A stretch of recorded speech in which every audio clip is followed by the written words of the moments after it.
Hello friends, आशा channel पर आप सभी लोगों का बहुत बहुत स्वागत है। आज मैं आप सबके लिए बहुत बढ़िया रेसिपी लेकर के आई हूँ। यह है धनिया, मूंग दाल और बहुत सारे मसालों के साथ बनी हुई हमारी एक शानदार रेसिपी। इसको बनाने के लिए सबसे पहले पैन चढ़ा देते हैं गैस के ऊपर। गैस की फ्लेम को मीडियम रखते हुए तेल को गरम कर लेते हैं। आप जो तेल खाते हैं वो तेल आप डालिए। तेल ज़्यादा नहीं डालना है, खाने वाले चम्मच से 2 बड़े चम्मच तेल डालना है। तेल गरम हो जाए, जब तक तेल गर्म हो रहा तब तक हम अदरक और लहसुन कूट लेते हैं और मिर्च भी कूट लेते हैं साथ में। ये सब आपकी पसंद के हिसाब से होना चाहिए, जितना आप खाते हैं उतना अदरक लहसुन मिर्च ले लीजिए। तेल गर्म हो गया है, उसमें हमने डाल दिया है जीरा, डाल दिया है सौंफ। इनको चटका लेते हैं। सौंफ का फ्लेवर इसमें बहुत बढ़िया आता है, इसलिए सौंफ जो है थोड़ी सी ज़रूर डाल दीजिएगा। अब डाल देते हैं अदरक लहसुन मिर्च का कूटा, जो कूटा हुआ था ना वो डाल देते हैं। इसको आप अपने हिसाब से रखिएगा, जितना आपको पसंद है ये मसाले आप उतना ही डालिएगा। इनको डाल करके हल्का सा भून लेते हैं। मसाले जो है ना वो हमेशा अपने स्वाद के हिसाब से खाने चाहिए, या घर में जिसको जितना हजम होते हैं उतना खाना चाहिए। बड़े बुजुर्ग हैं, बच्चे हैं, तो मसाला थोड़ा कम ही खाना चाहिए, कम ही डालना चाहिए खाने में। इनको इस तरह से गोल्डन ब्राउन भून लेते हैं। फिर डालते हैं अपने बेसिक मसाले। बेसिक मसालों में हल्दी डाल दिया है, धनिया डाल दिया है, थोड़ा सा जीरा पाउडर डाल दिया है, थोड़ा सा गरम मसाला डाल दिया है। और आपको जो भी मसाले पसंद हो ना, आप वो सब मसाले डाल सकते हैं जो जो आपके घर में खाए जाते हों। आप लाल मिर्च भी डाल सकते हैं। हमने नमक डाल दिया है। हमारे घर में मिर्च मसाला थोड़ा कम खाया जाता है, इसलिए मैंने लाल मिर्च को स्किप कर दिया है, क्योंकि लाल मिर्च कूटा था। अब इसमें डाल देते हैं 5 घंटा भीगी हुई मूंग की दाल। ये पीली वाली हमारी मूंग की दाल है। इसको हमने 5 घंटा पहले भिगो दिया था, अच्छी तरह से साफ़ किया था, धोया था, फिर भिगो दिया था ताकि इसका पानी हमें फेंकना ना पड़े। अब वो भीगी हुई मूंग की दाल को डाल करके इसमें भून लेते हैं। फिर डाल देते हैं थोड़ा सा पानी। इसमें बहुत पानी नहीं डालना है, थोड़ा थोड़ा पानी डाल करके हमें इनको पकाते रहना है, क्योंकि हमें इसको रूखा ही चाहिए। पक जाए पर रूखा रूखा पके ये, इसलिए हमें बीच बीच में थोड़ा थोड़ा पानी डालते रहना है। अगर आपको अंदाज़ा है तो आप एक बार में ज़्यादा पानी डाल के पका लीजिए, लेकिन रूखा होना चाहिए। अभी हमने गेहूं का आटा ले लिया है, इसमें 2 चम्मच तेल डाल दिया है, नमक डाल दिया है टेस्ट के अकॉर्डिंग, हल्दी डाल दिया है और इसमें डाल दिया है जीरा। इसमें अजवाइन नहीं डालते हैं, इसमें डालते हैं जीरा। हमने जीरा डाल दिया है। सब डाल करके इसको अच्छी तरह से मिक्स कर लेते हैं ताकि सब एक सार हो जाए। तेल जो है 2 चम्मच डाला है। इस तरह से इसको हमने गूँथ लिया है। पानी डाल करके इसका आटा जो है रोटी के आटे जैसा सॉफ्ट सॉफ्ट गूँथा है। अब इस बीच में दाल को देख लेते हैं क्या हाल है दाल के हमारी। देखिए दाल हमारी थोड़ी सी पकी है, अभी ज़्यादा नहीं पकी है, और इसका पानी जो है सूख गया है। इस टाइम पर इसमें हम थोड़ा सा पानी और डालेंगे। थोड़ा पानी डाल करके इसको वापस ढक देंगे और इसको पकने देंगे। दोबारा से दाल को हम फिर चेक करते हैं। अब ये दाल हमारी लगभग गल गई है, लेकिन अभी थोड़ी सी कसर है। अब इसमें हम पानी नहीं डालेंगे। गैस की फ्लेम को सिम कर देंगे और धीमी धीमी आंच में इसको थोड़ा सा और गल जाने देंगे। इसके दाने जो हैं हाथ से दबा के देखिएगा, बहुत आराम से एकदम गल जाने चाहिए। इस तरह से इसको एक बार और ढक देते हैं।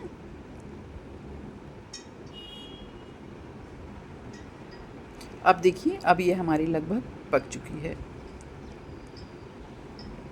ये भी थोड़ी सी गर्म है हमारी। इसको फैला देते हैं ताकि थोड़ी सी ठंडी हो जाए। इस तरह से इसको फैला दीजिए ताकि ये ठंडा हो जाए। और इसको आप गैस के नीचे भी उतार के रख सकते हैं। गैस हमने बंद कर दिया है, ये बंद गैस के ऊपर चढ़ी हुई है। आप इसको नीचे भी उतार के रख सकते हैं तो जल्दी ठंडा हो जाएगा हमारा। अब ये ठंडा हो गया है तो हमने अब इसमें डाल दिया है ढेर सारी हरी धनिया कटी हुई, छोटी छोटी काट करके बारीक बारीक हरी धनिया डाल दीजिए। इसमें हरी धनिया जितना ज़्यादा डालेंगे ना उतना बढ़िया ये बनती है। इसमें हरी धनिया का फ्लेवर बहुत अच्छा लगता है। इस तरह से हरी धनिया डाल करके इसको अच्छी तरह से मिक्स कर लेते हैं। बस इसकी मिक्सिंग में ही टाइम लगता है। जो टाइम लगता है ना इसको मिक्स करने में टाइम लगता है। दाल को अच्छी तरह से गला लीजिए। फिर देखिए इसको पीसने वीसने की कोई ज़रूरत नहीं पड़ती है। अगर ये अच्छे से गल जाती है तो ये चमचे से ही मिक्स हो जाती है। इस तरह से देखिए हमने धनिया वनिया सब मिला के मिक्स कर लिया। अब इधर आटे को देख लेते हैं। आटे को करीब रखे हुए 15 मिनट हो गया है। अब इसमें डालते हैं 1 चम्मच घी। घी डाल करके आटे को एक बार फिर से गूँथ लेते हैं। देखिए इसका आटा जो है इस तरह से है। ये बिल्कुल आटा सख्त नहीं है, क्योंकि ये वाले जब पराठे हम बनाते हैं ना तो आटे को बिल्कुल सख्त नहीं रखते हैं। इसे बहुत सॉफ्ट आटा चाहिए होता है। इस तरह से हाथ में घी लगा करके और थोड़ा सा घी डाल करके इसको अच्छी तरह से मसल करके आटे को स्मूथ कर लेते हैं। ये बहुत ही स्मूथ आटा हो जाता है, मक्खन की तरह एकदम बढ़िया सॉफ्ट आटा हो जाता है। देखिए हमारा आटा बढ़िया से बन के तैयार हो गया है। ये देखिए अब ये फूल जाएगा। अब अपने मसाले को देखते हैं। मसाले की छोटी छोटी लोइयाँ बना लेते हैं। हालांकि हमें लोइयाँ भरनी नहीं है उसके अंदर, इनको बाद में फोड़ देना है, पर सब एक साथ रहें, एक जैसी बने, इसलिए एक अंदाज से लोई बना लेते हैं। इस तरह से गोल गोल लोई बनाते हुए जितने पराठे आपको बनाने हैं उतनी लोइयाँ बना लीजिए। लोइयाँ हमने बना लिया है। अब गैस के ऊपर चढ़ा दिया है एक नॉन स्टिक तवा। ये तवा हमारा चेक करते हैं ये गर्म हुआ कि नहीं। इसके लिए एक छोटी सी बना लेते हैं। हमारे यहाँ पहले कुछ भी बनाते हैं तो एक छोटा सा बना लेते हैं। पूरी बनाते हैं तो भी एक छोटी सी पूरी डाल देते हैं। रोटी बनाते हैं तो भी एक छोटी सी रोटी बना लेते हैं। तो फर्स्ट एक छोटा सा बनाते हैं, बाद में उसको चिड़ियों को, गाय को डाल देते हैं। उसको खाते नहीं हैं, या घर में कन्या है तो छोटी कन्या उसको खिला देते हैं, पर एक छोटा सा ज़रूर बनाते हैं। जब भी कोई चीज़ खाने की बनाते हैं तो रोटी, पूरी, पराठा में एक छोटा सा बना लेते हैं। तो इस तरह से हमने एक देखिए बना के डाल दिया है। आइए अब अपना रेगुलर वाला बनाना शुरू करते हैं। वो बनाने के लिए हम एक लोई ले लेते हैं, नॉर्मल सी लोई, जितना आपको बनाना है बड़ा। अगर आपको बहुत छोटे छोटे बनाने हैं तो आप छोटी सी लोई ले लीजिए, और अगर आपको बड़ा बड़ा बनाना है तो आप बड़ी सी लोई ले लीजिए। बहुत बड़ा भी बन सकता है, जितना बड़ा चकला आपका है ना ये उतना बड़ा भी बनता है। आप कितना भी बड़ा बना सकते हो, कितना भी पतला इसको बेल सकते हैं। अब इस तरह से हमने लोई ले करके उसकी एक कटोरी बना लिया है। अब इसमें इसी को जो अपनी छोटी छोटी लोइयाँ बनाई थी ना दाल की, वो रख देखिए हमने इसको फोड़ दिया है इस तरह से। अब इसको इस तरह से बंद कर देते हैं। देखिए कितना बढ़िया से ये बंद हो गया। आटा सॉफ्ट होने से बस यही अच्छा होता है, इसकी यही ट्रिक है कि आटा बहुत सॉफ्ट होना चाहिए। देखिए इस तरह से हमने इसको बंद कर दिया है। अब सूखा आटा लगाएंगे इसमें और थोड़ा सा इसको हाथ से बड़ा करेंगे। इसको एकदम से बेलन नहीं चला देते हैं इसके ऊपर, इसको थोड़ा सा हाथ से इस तरह करके बड़ा कर लेते हैं। देखिए जैसे मैं बड़ा कर रही हूँ इस तरह से इसको बड़ा कर लेना चाहिए। अब हम बेलन ले करके हल्के हाथ से, बहुत हल्के हाथ से इसको बेल लेना है।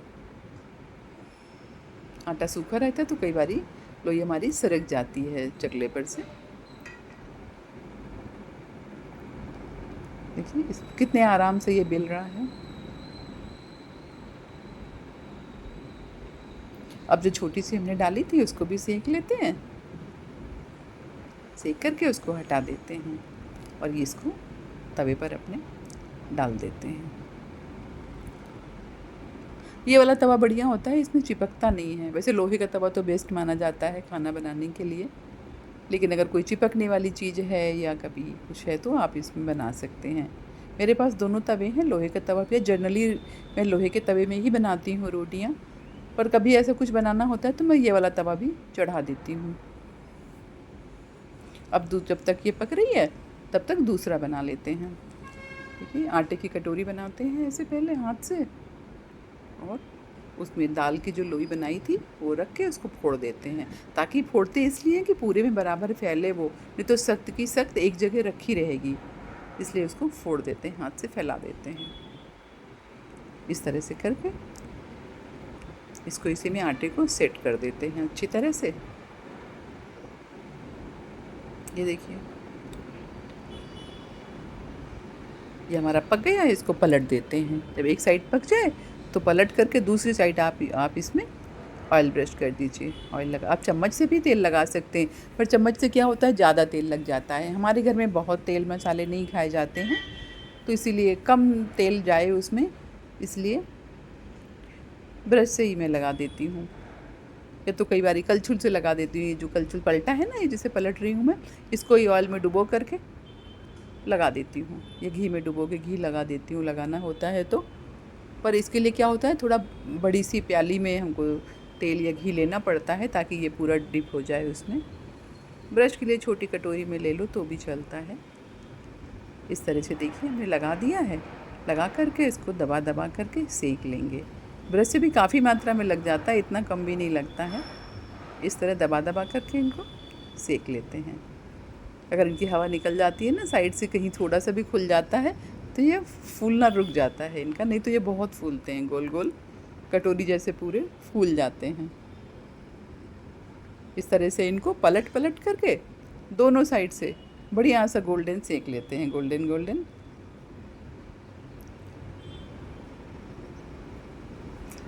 इस तरह से हमने दूसरी भी बना लिया है। थोड़ा सा सूखे आटे की मदद से थोड़ा हाथ से बड़ा करेंगे, उसके बाद में बेलन लेकर के इसको बेल देते हैं। अब जितना मर्जी है उतना बड़ा आप इसको बेल सकते हैं।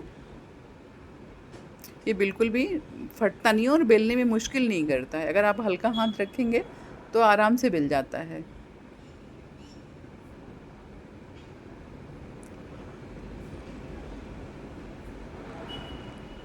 इस तरह से इसको बड़ा कर लेते हैं। आप छोटे छोटे भी बना सकते हैं, छोटा छोटा भी ये बेल जाता है। देखिए ये हमारा बढ़िया से सिक गया है। इसको मीडियम फ्लेम पे सेकेंगे तो बढ़िया रहेगा।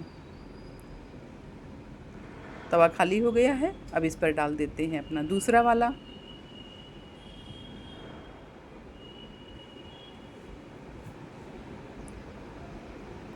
इस तरह से पलट पलट करके इसको भी सेकते रहेंगे। इसके भी बनाते हैं एक कटोरी, और उसमें अपनी जो दाल की लोई बनाई थी वो उसको तोड़ करके इसके अंदर डाल देते हैं। इस तरह से उसको रख दिया है। रखने के बाद में इसको ऐसे सेल कर देते हैं। देखिए समेट के चारों तरफ से, बस इसमें आटा सॉफ्ट होना चाहिए। अगर आटा सॉफ्ट है ना, बहुत आराम से बहुत बढ़िया बन जाते हैं ये। तवे वाला देख लेते हैं। तवे वाला हमारा पक चुका है। दूसरी साइड इसको पकाते हैं।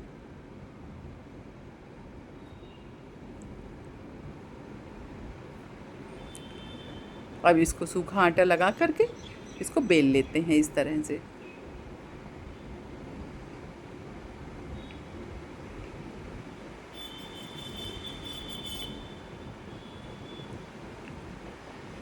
ये देखिए ये हमारा पक चुका है दोनों साइड से। अब इसको हटाएंगे और दूसरा अपना जो बेल के रखा है वो डालेंगे।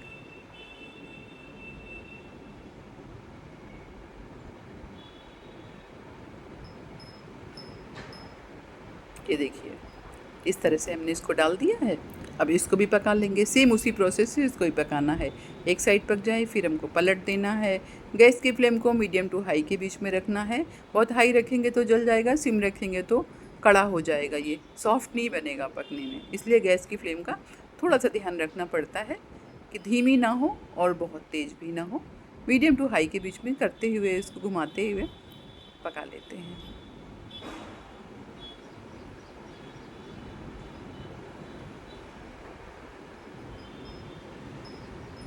ये खाने में बहुत ही स्वादिष्ट लगती है। ऐसे लोग चने की दाल की भी बनाते हैं, लेकिन ये मूंग वाली जो होती है ना, चने की दाल से ज़्यादा अच्छी लगती है और ये सुपाच्य होती है, पचने में आसानी होती है इसमें। और इसके मसाले में आप चाहें तो थोड़ी सी हींग भी डाल सकते हैं। मसाले में जब इसका मसाला आप दाल का तैयार करते हैं ना, तो आपके यहाँ जो जो मसाले खाए जाते हैं आप वो सब इसमें डाल सकते हैं। इसका कोई स्पेशल मसाला नहीं होता है कि नहीं स्पेशल उतना ही होता है, बस इसमें सौंफ डालना ज़रूरी होता है, क्योंकि सौंफ का फ्लेवर बड़ा अच्छा आता है इसके साथ में।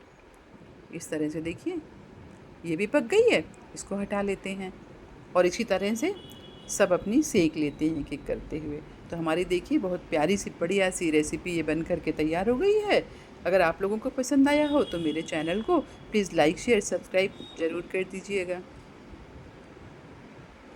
और मुझे पूरी उम्मीद है कि आप लोग इसको ज़रूर से बनाएंगे, पक्का बनाएंगे आप लोग, क्योंकि देखते ही आपका बनाने का मन करेगा कि नहीं ये तो बहुत ही स्वादिष्ट और बहुत बढ़िया सी रेसिपी है। तो चलिए, थैंक यू, बाय बाय।